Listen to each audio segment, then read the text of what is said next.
Mesdames et messieurs, bonsoir et bienvenue à ce rendez-vous d'information à la une de ce 20h. L'Assemblée nationale donne les pleins pouvoirs au chef de l'État pour la gestion du Covid-19. Les députés ont voté une loi d'habilitation autorisant le président Macky Sall à prendre des décisions par ordonnance pour une durée de 3 mois. 15 nouvelles contaminations au Covid-19 ont été enregistrées ce mercredi, ce qui porte à 145 le nombre de cas sous traitement. 45 malades sont déclarés guéris. Un premier cas de décès lié au Covid-19 a été noté. Pape Diouf, le premier cas de décès lié au Covid-19 au Sénégal. Sa disparition a plongé le monde sportif dans la tristesse. Les témoignages viennent de partout pour saluer un grand monsieur, un mentor pour beaucoup de sportifs. Voilà pour les titres. Nous démarrons ce journal avec le communiqué du Conseil des ministres de ce mercredi. Ramda, bonsoir. Bonsoir, cher. Bonsoir. Le Conseil des ministres s'est exceptionnellement tenu ce mercredi 1er avril 2020 en visioconférence sous la présidence du chef de l'État, son Excellence M. Macky Sall. Le chef de l'État, à l'entame de sa communication, s'est incliné devant la mémoire de feu Mababa Diouf, dit Pape, ancien président de l'Olympique de Marseille, premier Sénégalais victime du Covid-19 au Sénégal. Le président de la République a ensuite informé le Conseil des audiences qu'il a accordé aux forces vives de la nation, leaders politiques, autorités religieuses et coutumières, secteur privé, syndicats, femmes et jeunes. Il a magnifié l'engagement républicain et patriotique de tous à travers leurs réflexions, contributions et soutiens dont la consolidation permettra de renforcer la cohésion nationale et la résilience face à la pandémie.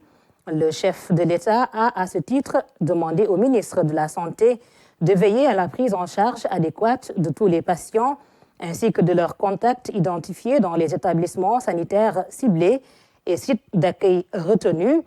Il a également instruit ce dernier de ne ménager aucun effort pour la reprise de la production de certains médicaments requis pour les malades pris en charge et suivis en relation avec les ministères et entreprises concernés. Le président de la République a par ailleurs félicité le ministre de la Santé, les personnels de santé et les forces de défense et de sécurité et a insisté sur la nécessité d'intensifier la riposte et d'agir pour soutenir le personnel de santé, d'appuyer les entreprises en vue de préserver les emplois et d'accompagner les populations les plus vulnérables avec le déploiement de l'aide alimentaire d'urgence sur l'ensemble du territoire national. Le chef de l'État a par ailleurs invité le ministre de l'Économie, du Plan et de la Coopération à finaliser le programme national de résilience économique et sociale en synergie avec le dispositif du Fonds de riposte et de solidarité Force Covid-19. Le président de la République, abordant la célébration de la fête nationale du Sénégal, a rappelé aux membres du gouvernement que le 60e anniversaire du fait de la pandémie et de l'état d'urgence sera organisé sous forme d'une cérémonie aux couleurs le 4 avril 2020 à 10h dans la cour d'honneur du Palais de la République. La cérémonie consistera à une prise d'armes suivie de l'hymne national en présence du ministre des Forces armées et des autorités militaires. Le chef de l'État a, dans ce contexte, demandé au ministre de la Communication de veiller à la transmission dans les médias tout au long de cette journée des missions, actions et réalisations des différentes forces de défense et de sécurité.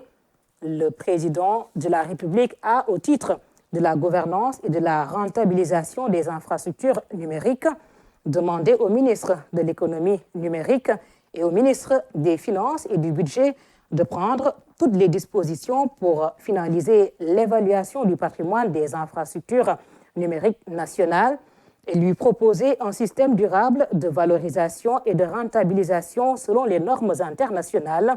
Il a, dans ce cadre, demandé à l'ADIE de finaliser le processus de gestion des infrastructures.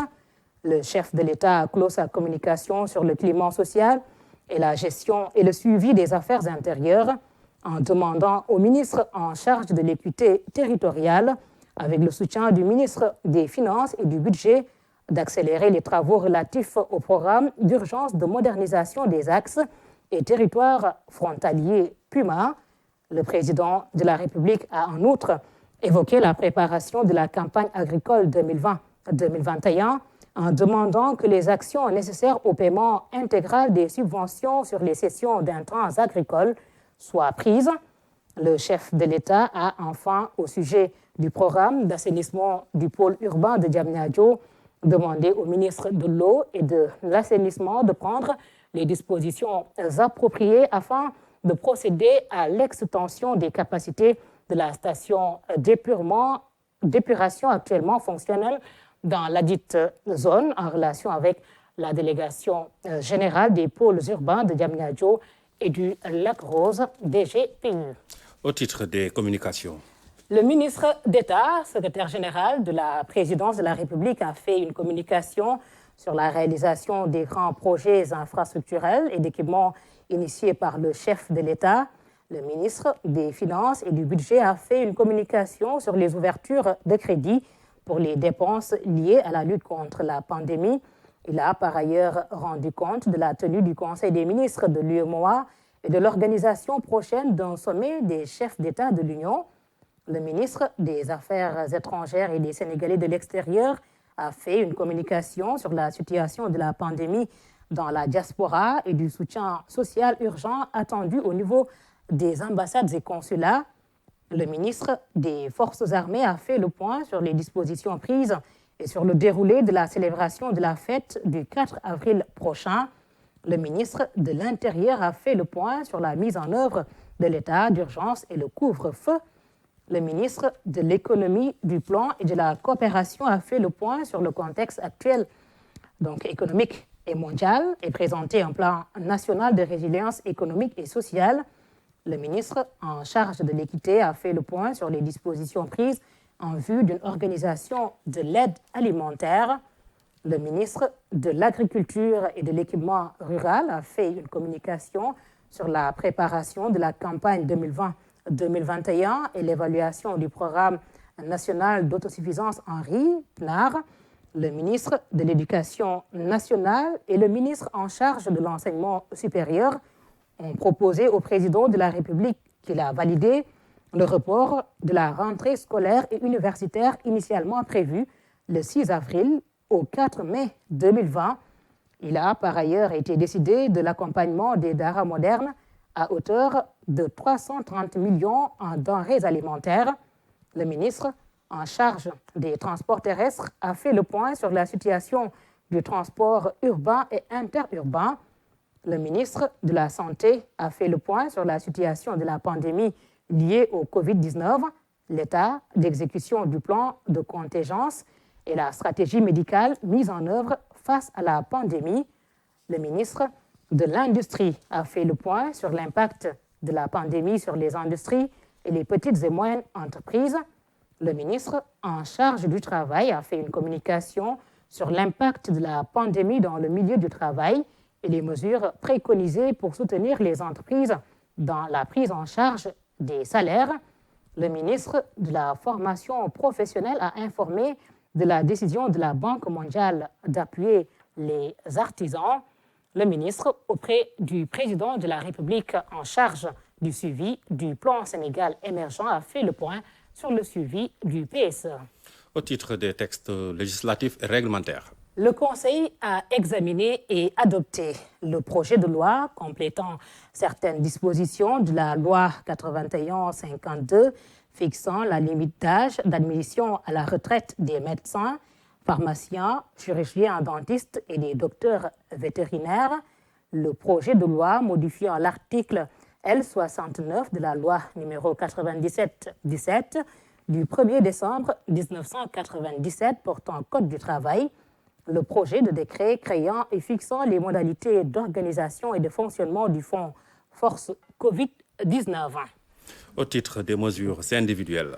Le président de la République a pris la décision suivante.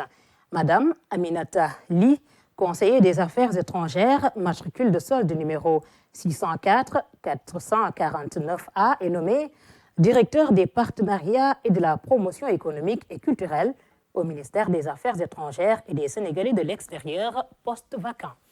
Aram Ndao, merci. Le chef de l'État, vous l'avez dit, a présidé le Conseil des ministres en mode visioconférence, un format dicté par le Covid-19. Ainsi, après avoir déplacé le Conseil à la salle des banquets pour faire respecter la distanciation sociale, le président Macky Sall évolue ainsi dans les mesures barrières dans le cadre de la lutte contre le coronavirus. Omar Ning. C'est un jalon de plus dans les mesures barrières initiées par le président de la République face au Covid-19. Avec ce Conseil des ministres en mode visioconférence, le chef de l'État préside donc la réunion hebdomadaire, dont le format a suivi l'évolution de la pandémie. Le président Macky Sall avait dans un premier temps déplacé la réunion de la salle Bruno Diatta à la salle des banquets pour faire respecter la distanciation sociale. Aujourd'hui, il communique avec ses collaborateurs à distance. Télétravail qui montre qu'en dépit de la pandémie, le fonctionnement des institutions de la République ne s'arrête pas. C'est le projet Smart Sénégal qui est ainsi mis en œuvre, fruit de la coopération entre le Sénégal et la République populaire de Chine. Ce projet est en cours d'exécution depuis plusieurs mois par l'Agence de l'informatique de l'État. À l'entame de sa communication, le président de la République a fait observer une minute de silence en la mémoire de notre compatriote Pape Diouf, décédé hier à Dakar des suites du Covid-19. Et pour parler de cette technologie, nous avons avec nous sur ce plateau Cheikh Bakhoum, le directeur général de l'ADIE, l'Agence de l'informatique de l'État. Bonsoir. Bonsoir. Alors, le nouveau dispositif donc, de visioconférence a été utilisé ce mercredi pour le Conseil des ministres. Est-ce que vous pouvez revenir pour nos téléspectateurs sur cette technologie? Je voudrais tout d'abord m'incliner devant la mémoire de l'illustre disparu, M. Pape Diouf, qui est un Sénégalais de renom qui a bien représenté le Sénégal partout dans le monde. Je voudrais véritablement présenter toutes mes condoléances à toute la nation sénégalaise. Au-delà de cela, je voudrais surtout féliciter le président de la République et son gouvernement d'avoir franchi ce pas, de faire le Conseil des ministres en mode visioconférence, donc un smart conseil, après le e-conseil qu'on a lancé il y a maintenant 5 ans. C'est l'occasion pour moi de dire que nous avons un président avant-gardiste qui est aujourd'hui à la pointe de la technologie et qui utilise cette technologie pour animer notre nation. Et le Conseil des ministres aujourd'hui s'est bien déroulé et a permis véritablement au président de la République, à partir de son bureau, d'animer une réunion de plus de 6 heures de temps. Au-delà de cette animation, c'est véritablement tout le partage de documents entre les ministres et les différents en tout cas participants de cette réunion pour pouvoir aujourd'hui permettre à ce Conseil de se tenir sans pour autant que les ministres puissent être présents dans la salle du Conseil ou dans la salle des banquets comme ça s'était tenu la dernière fois. Donc clairement, notre pays a franchi un cap et on espère que cela pourra en tout cas être aussi le cas dans les administrations de manière générale, comment nous organisons nos rencontres, mais également ça va être le cas dans le secteur privé, parce que clairement, notre pays aujourd'hui vit des moments extrêmement compliqués. Donc il va falloir que nous puissions anticiper et que nous puissions surtout utiliser la prévention pour nous prémunir de cette pandémie. Parce qu'on a vu que quand le pays est dépassé par rapport au nombre de cas, il sera extrêmement difficile pour nous rattraper. Je pense qu'aujourd'hui, le président de la République, à chaque fois qu'il a fallu prendre une mesure, il l'a pris sans pour autant perdre du temps. Justement, nous sommes dans un contexte très compliqué, vous l'avez dit. Alors, est-ce qu'on peut s'attendre à l'utilisation de ce nouveau dispositif pour permettre le télétravail dans l'administration? Tout à fait. Je pense qu'aujourd'hui, l'ADIE a travaillé véritablement sur un package d'outils qui permettent à l'administration de pouvoir faire du télétravail.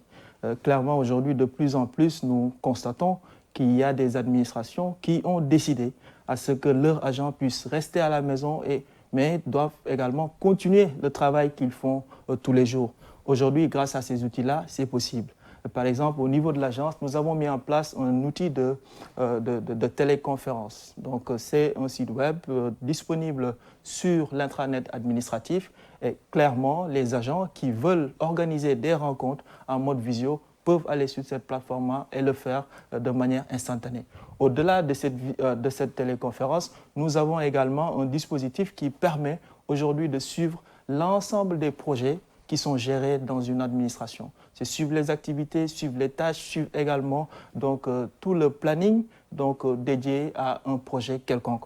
Donc clairement, aujourd'hui, nous avons tous les outils qu'il nous faut à travers cet intranet administratif. Je le rappelle, cet intranet, c'est véritablement le fait d'avoir pu interconnecter la plupart des administrations de notre pays, que ce soit à Dakar, mais également dans les régions. Ce qui veut dire tout simplement, quelqu'un qui est à Tambacounda peut rester à Tambacounda et travailler avec quelqu'un qui est à Dakar, sans pour autant quand même que le travail puisse s'arrêter. Donc clairement, c'est ce que cela va permettre, le télétravail. Et aujourd'hui, notre pays est prêt à pouvoir utiliser tous ces outils. Et aujourd'hui, le Conseil des ministres l'a excellemment démontré. Et dans ce contexte de Covid-19, est-ce qu'on peut s'attendre à ce que vous mettiez cette plateforme au service du ministère de la Santé, notamment dans le volet sensibilisation et lutte? Oui, là aussi, je félicite le ministre de la Santé qui nous a sollicité très tôt pour que nous travaillions avec ses équipes pour mettre en place un certain nombre de dispositifs. D'abord, il s'agissait d'avoir une plateforme pour mieux sensibiliser sur le Covid-19. Donc, nous avons lancé très tôt le site covid19.gouv.sn et sur ce site, vous trouvez toutes les informations officielles donc liées à cette pandémie. Parce qu'on voit aujourd'hui dans les réseaux sociaux, dans certains sites Internet, des informations qui ne sont pas forcément vraies, qui ne sont pas forcément vérifiées. Donc il était important d'avoir un site officiel et ce site officiel-là est animé par le ministère de la Santé et les populations qui veulent avoir la vraie information doivent aller sur ce site. Et au-delà de ce site, nous avons développé un chatbot, donc un robot qui permet également de dialoguer avec le citoyen. Je peux rappeler le numéro, c'est le 76 600 05 26. Et vous ajoutez ce numéro sur votre WhatsApp ou sur votre Telegram, vous pouvez communiquer avec ce robot. Donc vous pouvez lui poser n'importe quelle question liée à la pandémie du Covid-19 et ce robot va vous répondre. Donc c'est vraiment des dispositifs qui sont mis par le gouvernement du Sénégal pour permettre à nos concitoyens de véritablement lutter contre cette pandémie, d'avoir la bonne information, mais de surtout anticiper sur vraiment les actions que nous devons prendre pour lutter contre ce Covid-19. Car je le rappelle, c'est une pandémie, en tout cas, qui fait des ravages dans beaucoup d'autres pays. On voit ce qui se passe en Occident et donc il serait bien que véritablement que les Sénégalais puissent prendre en compte tout cela et vraiment essayer d'adapter tous les conseils qui sont donnés aujourd'hui par nos autorités sanitaires, mais également par le président de la République et son gouvernement. Voilà, cher Bahoum, merci. Vous êtes le directeur général de l'ADIE, l'Agence de l'informatique de l'État. Et vous étiez sur ce plateau pour nous parler de ce Conseil des ministres en visioconférence de ce mercredi. Merci. Merci à vous.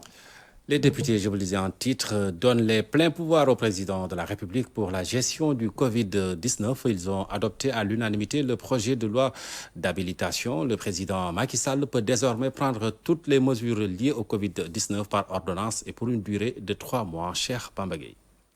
C'est un fait important qui mérite d'être souligné. Et c'est à l'unanimité que les 33 députés ont voté le texte permettant au président de la République de prendre toutes les mesures par ordonnance dans la lutte contre le Covid-19 pour une durée de 3 mois. J'en appelle à la cohésion nationale, parce que nous en avons besoin. J'en appelle aussi à la solidarité. On a besoin d'être solidaires. C'est le moment où nous devons être solidaires. J'en appelle, et beaucoup de gens l'ont dit avant moi, à l'observation des mesures d'hygiène et à l'observance. C'est deux termes qui se ressemblent mais qui ont quand même quelque différence. Nous sommes un pays de religion. On est soit musulman, on est soit chrétien, il faut donc faire l'observance. Da ngay boole di fagaru ak di ñaan. Serigne Cheikh Mbacké, président du groupe parlementaire des libéraux et des démocrates, est en phase également avec toute l'Assemblée nationale. Monsieur le Président, la situation laquelle vit le Sénégal exige de la part de tous les Sénégalais une union sacrée pour faire face à cette menace. C'est pourquoi je voudrais s'exprimer solennellement au sein de cet hémicycle notre soutien total à l'habilitation souhaitée par le président de la République à travers ce texte de loi pour disposer de moyens et de pouvoirs d'intervention rapides, efficaces et sans obstacle majeur dans le cadre de la lutte contre le Covid-19. Quant à la majorité du groupe Benno Bokk Yakaar, son président Aymérou Gningue est revenu lui aussi sur l'importance même de fédérer toutes les forces pour gagner cette bataille. Le président Macky Sall, en quête de solutions pour vaincre l'ennemi suprême du moment qui est le Covid-19, nous interpelle et nous invite à partager avec lui ce grand combat, ou plutôt cette grande guerre. En sollicitant notre auguste Assemblée à voter la présente loi d'habilitation, le chef de l'État est dans le respect des valeurs et principes de la République. En s'adressant à la représentation nationale pour une question de la plus haute importance, le président de la République témoigne de son respect de la séparation des pouvoirs. Le ministre de la Justice, garde des Sceaux, dira que devant un dossier vidé, nul besoin de plaidoirie. Autrement dit, il se félicite de cette démarche unitaire des députés de l'Assemblée nationale. Ce que je vois ici démontre à l'envi que le Sénégal est une démocratie majeure, que le Sénégal est un état de droit. Et cela suppose des hommes politiques responsables. Oui, nous l'avons fait en respectant les dispositions de la Constitution de notre pays, qui en son article 77 nous permet de le faire. Je pense que nous avons limité cette habilitation dans le temps, ces 3 mois, mais aussi dans les pouvoirs bien déterminés, dans des domaines bien déterminés. En cela, je pense que nous répondons à l'urgence, une nécessité de pouvoir décider vite et d'aller très vite. Donc aujourd'hui, nous avons donné au président de la République les pleins pouvoirs d'exercer ses attributions dans ces domaines-là. Ainsi donc, tous les députés ont renouvelé leur confiance au président de la République, son Excellence Macky Sall, qui va piloter le combat pour vaincre cette crise sanitaire du Covid-19. Après les travaux, un peu plus haut, au 4e, l'Assemblée nationale a mobilisé une enveloppe de 50 millions de francs CFA. Le chèque a été remis au garde des Sceaux, Maître Malick Sall. Voici donc le chèque, le chèque symbolique. Et puis voilà le chèque qui est encaissable. Alors, je voudrais remettre ça maintenant au garde des Sceaux, au ministre de la Justice et au ministre chargé des relations avec les institutions au nom de l'Assemblée nationale de la République du Sénégal. Pour alimenter la force Covid-19 mise en place par le chef de l'État, à travers cet élan de solidarité, l'Assemblée nationale appuie ainsi toutes les autorités dans cette lutte contre le Covid-19. La situation du Covid-19 ce mercredi 1er avril. Le Sénégal compte 145 malades sous traitement et 45 cas guéris, 143 malades, excusez-moi. Un premier décès lié au Covid-19 a été enregistré avec Pape Diouf. Les détails avec le docteur Aloïs Diouf. Hier, mardi 31 mars 2020, à 19h43, le Sénégal a enregistré son premier cas de décès lié au Covid-19, en la personne de M. Mababa Diouf, plus connu sous le nom de Pape Diouf. Je présente au nom de M. le ministre de la Santé et de l'Action sociale, actuellement en réunion au Conseil des ministres, au nom de M. le Président de la République, son Excellence Macky Sall, du gouvernement et du peuple sénégalais, mes condoléances attristées à sa famille, ses proches et à toute la nation. Je remercie et félicite également le personnel de santé qui n'a ménagé aucun effort dans la prise en charge de notre regretté compatriote. En ce qui concerne la situation de ce mercredi 1er 2020, Les résultats des examens virologiques réalisés sont les suivants. Sur 195 tests réalisés, 15 sont revenus positifs. Il s'agit de 1 cas importé, 14 cas contacts suivis par nos services. 5 patients hospitalisés ont été déclarés guéris ce jour. Ils sortiront d'hôpital dans les prochaines heures. L'état de santé des patients hospitalisés est stable. Le second cas grave annoncé lors de notre communication du 30 mars 2020 a été évacué hier soir vers son pays d'origine à sa demande. À ce jour donc, 190 cas ont été déclarés positifs, dont 45 guéris et 145 sous traitement. Le ministère de la Santé et de l'Action sociale renouvelle son appel à la population au respect strict des mesures de prévention individuelle et collective. Voilà, le point du jour, c'est donc 45 malades guéris et 145 cas sous traitement. Le Sénégal a perdu hier un grand dirigeant de football avec Pape Diouf qui a marqué l'histoire de ce sport en devenant le premier président noir d'un grand club en Europe. C'est l'Olympique de Marseille. Pape Diouf laisse à la postérité l'image d'un analyste pertinent, fidèle à ses principes, généreux et ouverts. Son parcours avec Ibrahima Mbou. Il y a une chose en tout cas, moi, de l'Olympique... Un homme au parcours remarquable. Pape Diouf est né à Abéché, au Tchad, en 1951. Il a grandi au Sénégal et en Mauritanie avant d'atterrir à Marseille dans les années 70. Une ville qu'il a adoptée, son quartier de cœur, Belzance, a beaucoup aidé le jeune Sénégalais à bien s'intégrer. Qui non seulement contenait pour l'essentiel des étrangers venus d'Afrique, noirs ou blanches, mais qui ne connaissaient pas la violence. Et ça, c'est la chose dont je me souviens le plus. Il n'y avait aucune violence. Les communautés cohabitaient, je dirais, de manière pacifique. À Marseille, Pape Diouf entame des études en sciences politiques, puis travaille dans les services postaux de la ville. Par la suite, il débute une carrière de journaliste et intègre le journal La Marseillaise en 1975. Sa liberté de ton et son professionnalisme sautent aux yeux. Le rédacteur en chef de l'époque m'avait dit il ne faut pas flinguer tout de suite Bernard Tapie parce qu'on ne sait pas de quoi il est porteur pour notre ville. Ben oui, et il peut peut-être nous faire vendre des numéros. Et je t'avais flingué quand même. À partir de 1988, Pape Diouf quitte les salles de rédaction et devient agent de joueur. L'homme de confiance des footballeurs de renom comme Pape Fall, Basile Boli, Joseph-Antoine Bell, Abedi Pelé et compagnie. Si ces garçons-là sont d'abord venus vers moi, ensuite ont mené leur carrière avec moi, c'est que probablement en retour, ils ont eu ce qu'ils attendaient.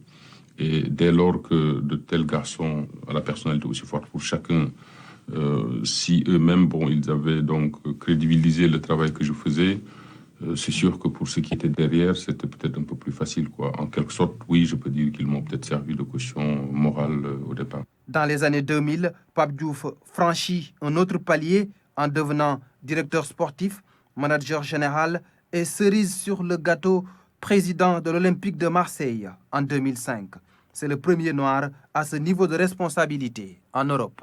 Quand on est président de l'Olympique de Marseille, j'ai eu l'occasion de le dire, il faut savoir donner des coups et savoir en recevoir. Celui qui a peur de cette donnée ne doit pas prétendre à cette présidence. Après 5 ans à la tête de la présidence de l'OM, Pape Diouf quitte ses fonctions à cause de grandes divergences avec les actionnaires.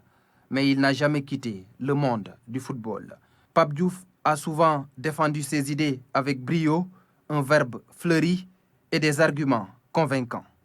Il laisse à la postérité 2 livres, C'est bien plus qu'un jeu ou encore de but en blanc. L'homme est chevalier de la Légion d'honneur française depuis 2013, mais aussi ancien candidat à la mairie de Marseille. Pape Diouf avait 68 ans. Le monde du football est sous le choc. La disparition de Pape Diouf a plongé les acteurs du football dans une grande tristesse. Les réactions sont unanimes. L'homme était généreux, un mentor pour plusieurs grands joueurs au Sénégal. Le président Macky Sall a rendu hommage à ce digne fils du pays, Pape Birame Bigandiaye.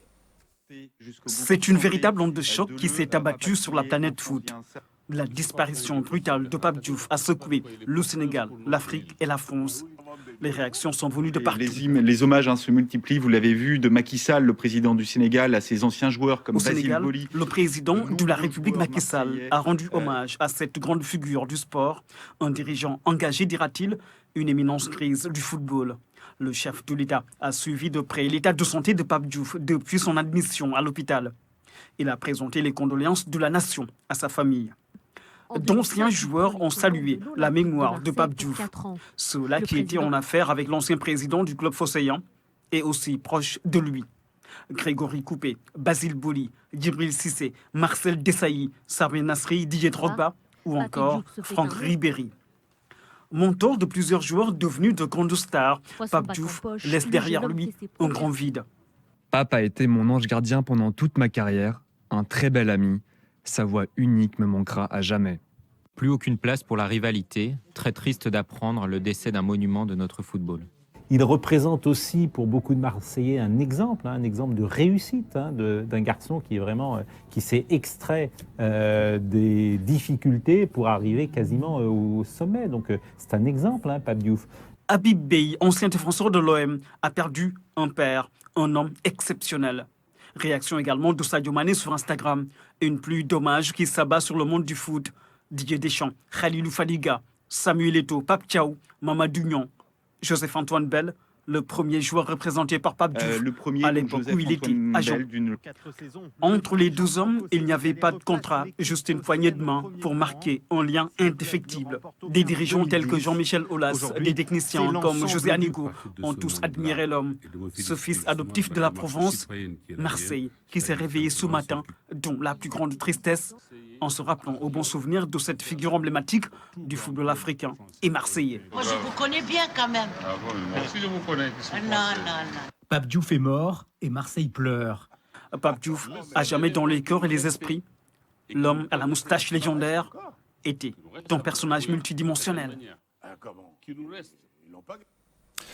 Ce décès de Pape Diouf a fait la une des journaux un peu partout dans le monde. C'est le cas également au Sénégal. Voici la revue de presse avec El Hadj Thierno Dramé.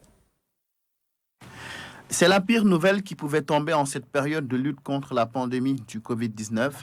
Le peuple sénégalais, la presse et le monde du foot, tous sous le choc. Et ça se voit à la une des quotidiens sénégalais où les larmes coulent. Source A annonce que le Covid-19 ouvre son compteur mort. Et c'est Pape Diouf, le premier cas de décès du Sénégal, informe la Tribune. Vox Populi confirme Pape Diouf, premier mort du coronavirus au Sénégal, et rappelle que l'ancien journaliste était sous assistance respiratoire. Un brin énervé, Libération s'exclame « Ce maudit virus nous l'a pris ». Ce virus, le Covid-19, emporte notre pape, selon Sud Quotidien, qui offre à Momodou Koumé sa une pour qu'il dise adieu à Pape Diouf. Pape Mababa perd le match de sa vie, informe Critique. Son dernier, selon le quotidien, hélas. Les Échos informent qu'il était gravement malade sous assistance respiratoire et devait être évacué à 19h à Nice. Le quotidien sportif Stade se pare de noir et constate que c'est le monde du foot qui est sous le choc et publie les multiples témoignages de sportifs qui l'ont connu. Macky Sall, Augustin Senghor, Bakary Cissé ou encore Habib Beye sont à la une de Record, pour qui le Sénégal a perdu son pape. L'Obs, qui joue sur les mots, parle du sommeil du numéro 1 comme le premier décès lié au Covid-19, sommeil avec les lettres O et M en référence à l'OM, l'Olympique de Marseille, dont Pape Diouf fut le président. Ce qui fait dire aux témoins qu'un Marseillais tombe à Dakar. Pape Diouf n'est plus une annonce qui va droit au but. C'est la première victime au Sénégal du coronavirus. La disparition du personnage emblématique servirait à quelque chose si cela amenait à une prise de conscience plus affirmée de ce que le Covid-19 tue. L'avion sanitaire qui devait l'évacuer est reparti vide. La dernière leçon de la première victime est une indication. Corona, ce n'est pas du cinéma. Une chronique signée Omar Diaw. Pape Diouf est mort. L'information funeste que l'on voudrait fake news barre la une des journaux habitués au canular d'un avril aux aurores. Un adieu sur la pointe des pieds, silencieux mais déjà bruyant. Dans son ensemble, le pays implorait quotidiennement le ciel pour conjurer le mauvais sort. En situation de pandémie, le premier décès est toujours redouté parce qu'il constitue, sur le repère, une coordonnée inquiétante, un point d'inflexion sur le graphique tragique des événements. Et chaque jour, à l'heure du bulletin médical du ministère de la Santé, le public craignait l'irréparable. Ensuite, on a commencé à parler de ces cas graves d'un pape, mais qui s'en doutait. Puis, de battre son cœur a cessé subitement, créant l'émoi et la consternation. Cette disparition sonne d'une certaine façon comme une leçon de vie, un rappel à tous et à ces incrédules qui continuent de nier la réalité du mortel Covid-19 face à une vie si fragile. Le tableau d'affichage, pour parler comme les reporters dans les stades, passe de 0 à 1, triste score d'un match pas fini. Les rideaux de l'éternité sont tombés sur un personnage d'esprit et de cœur, un homme généreux qui s'est forgé avec le courage de ses idées au pays de Marianne, dans une ville compliquée, Marseille, la cité phocéenne qu'une terrible épidémie avait ravagée en 1720 avec 40 000 morts. Étrange symbolisme. Pape s'en est allé, mais sa mémoire restera vivace, ici, là-bas et partout, dans le temps toujours additionnel de l'existence. Voilà ce qu'on pouvait dire ce soir sur la disparition de Pape Diouf, première victime au Sénégal du Covid-19. Je vous donne les bons chiffres donc de ce mercredi 1er avril. Au Sénégal, il y a eu donc 15 nouvelles contaminations, 190 cas au total, dont 143 sous surveillance, un décès et une évacuation, mais également 45 guéris. La persistance des cas testés positifs dans certains districts de Dakar a poussé les acteurs de la santé à tirer la sonnette d'alarme. Une réunion s'est déroulée au ministère de la Santé. De nouvelles mesures sont préconisées pour venir à bout du Covid-19. François Seck. Cette rencontre a pour objectif de mettre en place des stratégies pour limiter la propagation du coronavirus dans les districts ouest et sud de la région de Dakar. Ouakam, Yoff, Almadi ou encore Médina, où l'on compte le plus grand nombre de cas testés positifs. Plusieurs questions ont été abordées. La première série concerne l'information que nous devons partager entre les différents acteurs sur les modalités de collaboration. La deuxième concerne le confinement des cas contacts. Les opérations se déroulent normalement, cependant nous avons noté quelques difficultés. La troisième série de questions concerne la protection des personnels de santé, mais également des forces de défense et de sécurité. La quatrième et dernière série concerne la sensibilisation et la communication. Pour circonscrire tous ces cas, l'appui du Centre des opérations d'urgence sanitaire sera mis à profit pour faciliter le confinement. Les autorités devront accompagner les actions et renforcer l'investigation. Limiter la circulation des personnes au niveau des marchés, au niveau des rues, veiller au respect des mesures qui ont été prises par les plus hautes autorités pour que cessent les rassemblements.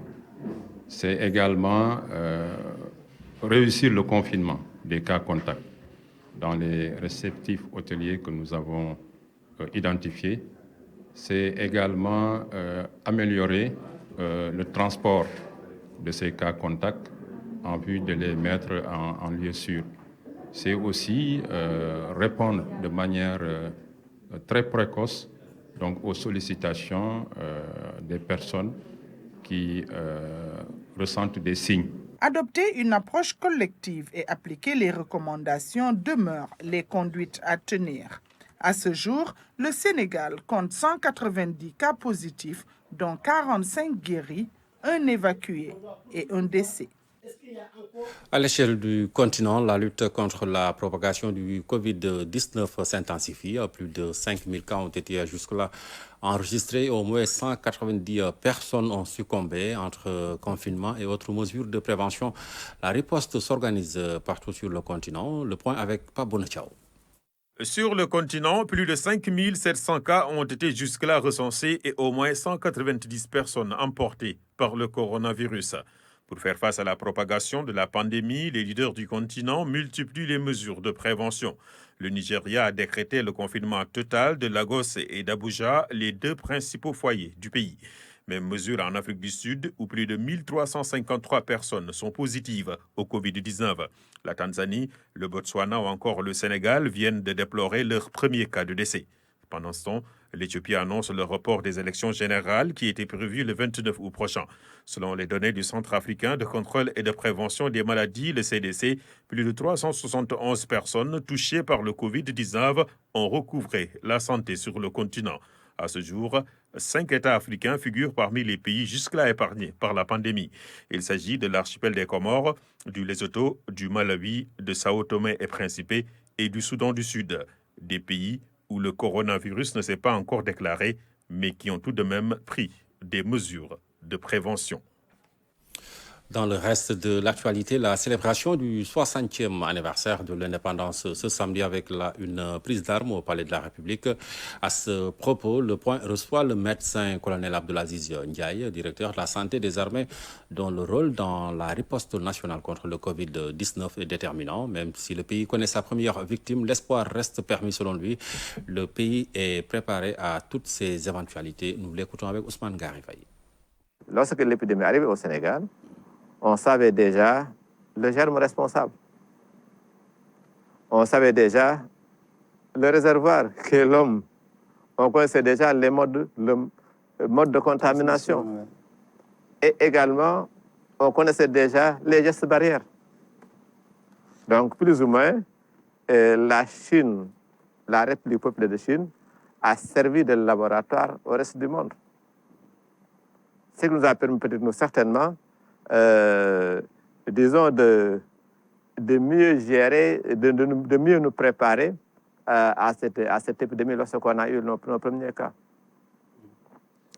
Donc, pour vous, aujourd'hui, à la lumière de ce que vous dites, est-ce que cette situation au niveau du Sénégal peut être maîtrisée quoi qu'il arrive? Ça dépend. Ce qui se passe ailleurs ou elle échappe complètement? Non, je pense que les pays africains, d'une manière générale, ont eu la chance. Ils ont eu le temps de se préparer. Ils ont une expérience. Ouais. Je l'ai dit, ils ont une expérience de la gestion des épidémies. Oui. Mais est-ce que pour celle-là... non, je termine. Bien cette épidémie, on a une expérience de Ebola, choléra, etc. Et ça, c'est des épidémies. Donc, à peu près, on a mis en place des organisations, dispositifs d'alerte, des structures pour gérer les épidémies. Ouais. Alors, cette épidémie, cette pandémie est un peu particulière par sa vitesse de propagation. Ouais, ça vous a surpris, là? Surpris? Non, parce qu'on a senti venir. Parce que lorsqu'on a eu les premiers cas en Chine, et lorsque nous connaissions les modes de contamination, je pense que nous tous, Sénégalais, nous pensions qu'on allait avoir des cas. Quelle ampleur, c'est ça qu'on ne savait pas.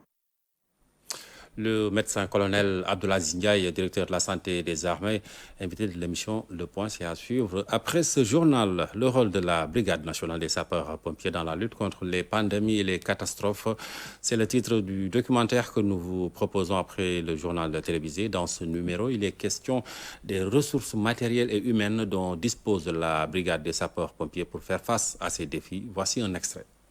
La gestion des pandémies et autres catastrophes, c'est véritablement le cœur de la mission de ces militaires mis à la disposition du ministère de l'Intérieur. Depuis 2012, il faut retenir que les autres autorités de ce pays, ayant fait de la réduction des risques de catastrophes une priorité, ont bien voulu prendre en compte toutes les préoccupations et les demandes de la Brigade nationale des sapeurs-pompiers. Et là, ce qu'on peut retenir comme date repère, avant 2012, pratiquement 80% du parc de la brigade, c'était des moyens qui étaient issus de dons. Donc, il nous posait beaucoup de problèmes sur le plan logistique.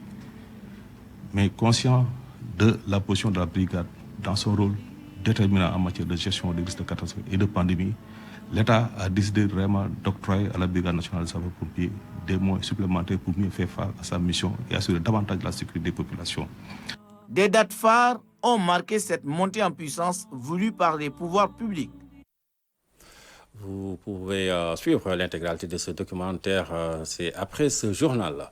Biodiversité, les agents des parcs nationaux IVI, c'est le thème abordé par le lieutenant-colonel Marius Niaga.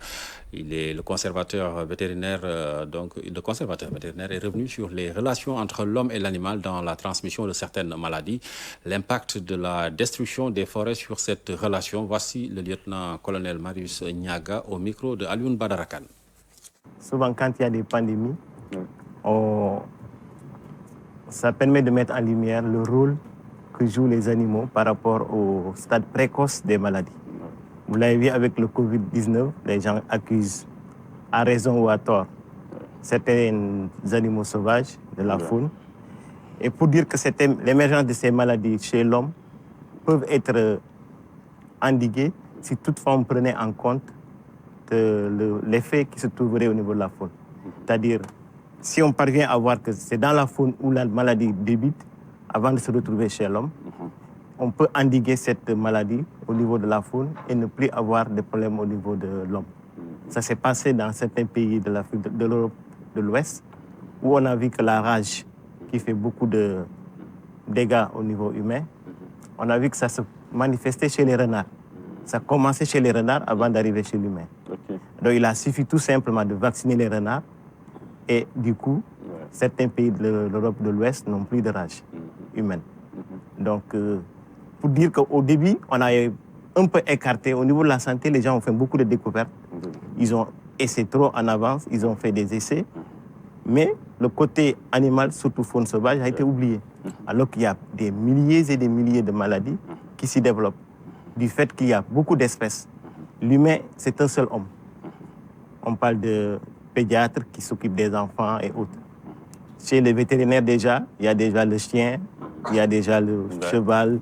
Vous avez beaucoup plus de sujets en fait que le la médecin faune, classique. c'est encore autre chose. Ouais. La faune, ce sont des centaines et des centaines d'espèces qui y sont. Et chaque espèce a sa particularité. Il y a des espèces qui ont la possibilité d'avoir des maladies et ne pas tomber malades. On les appelle des réservoirs sains ou bien des porteurs sains. Tandis que ces maladies, si ces maladies se retrouvent chez l'humain, en traversant bien sûr la barrière espèce.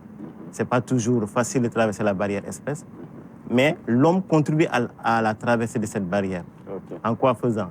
La déforestation. En oubliant que cette destruction permet de rapprocher l'homme de la faune. Il y a aussi les voyages. Les gens voyagent beaucoup. Il y a le cas de le MERS, c'est-à-dire le Middle East Respiratory Syndrome, qui est un coronavirus qui était en Asie de l'Est, mais c'était des patients qui étaient malades qui ont emmené ça en Europe. Qui ont voyagé. Qui ont voyagé. Qui ont été au contact d'animaux aussi. Ça a débuté souvent dans le milieu sauvage avant de se retrouver chez l'homme. Mais il y a aussi des maladies ou bien des virus qui sont dans des milieux particuliers. Donc quand on les enlève de leur milieu de départ ou bien de leur habitat normal, ils se retrouvent dans d'autres habitats dont ils ne sont pas, c'est pas leur habitat initial. Du coup, ils ont cette possibilité de trouver des populations qui sont très sensibles et ça fait des dégâts. Alors que dans leur habitat initial, peut-être que ces populations sont habituées à... Donc, et vous l'avez dit quelque part pour terminer, il y a même le côté social. Il y a des pays en Afrique comme le Cameroun où les gens se mettent carrément à la consommation de la viande de brousse, surtout des chimpanzés. Et on a vu parfois le virus immunologique d'origine siamienne qui s'est retrouvé, c'est pratiquement le parent du VIH et qui s'est retrouvé chez l'humain. Donc il a traversé la barrière et a fait des dégâts chez l'humain. Alors que ce sont des espèces qui sont consommées ailleurs en Afrique. Donc quelquefois, protéger l'humain, dans le cas du One Health, c'est de penser d'abord à protéger l'animal pour que l'humain soit à l'aise. Voilà, c'était le lieutenant-colonel Marius Niaga, le conservateur vétérinaire des parcs nationaux. Un clin d'œil à l'équipe de Kenkeliba qui a réalisé donc cet entretien. Ouverture de l'autopont de la cité Keur Gorgui à la circulation. L'ouvrage de 400 mètres est prêt après 12 mois de travaux. Son ouverture permettra d'améliorer la circulation sur la VDN. Le pont est réalisé par la société française Matière sous la supervision de l'AGEROUTE à Diop. Sur la voie de dégagement nord, aux alentours de la cité Keur Gorgui, ce nouvel ouvrage fait partie du décor. L'autopont de 400 mètres construit grâce à la technologie Unibridge est ouvert à la circulation. Dès demain, les automobilistes pourront l'emprunter. Cet ouvrage, c'est un 2x2 voies qui va être dans la continuité de la VDN, qui se situe sur l'axe qui arrive jusqu'au centre-ville. Aujourd'hui, on passe l'étape 1 de l'exécution sur ce site, c'est-à-dire qu'on ouvre l'ouvrage pour pouvoir ensuite travailler sur les voies environnantes. Les travaux de cet autopont ont duré 12 mois. C'est l'un de la série des 13 à réaliser pour améliorer la circulation urbaine à Dakar. Les gens maintenant verront parce que cet ouvrage, si on regarde bien de manière effective, on a eu à faire 12 mois de travaux effectifs. Dans le temps, si c'était du béton, on ne pouvait pas. Parce que si c'était du béton, on serait sur un horizon de 18 à 24 mois. Donc, comme je dis, ce qui renforce ce qu'on disait sur la spécificité de l'Unibridge, qui est un process semi-industriel, c'est-à-dire la moitié de l'ouvrage est fait en usine et le reste est monté sur place. Maintenant, on ne s'est pas limité uniquement aux Unibridge. L'aspect béton aussi, on a eu à travailler sur un schéma industriel, c'est-à-dire tout ce qui est rampe et soutènement.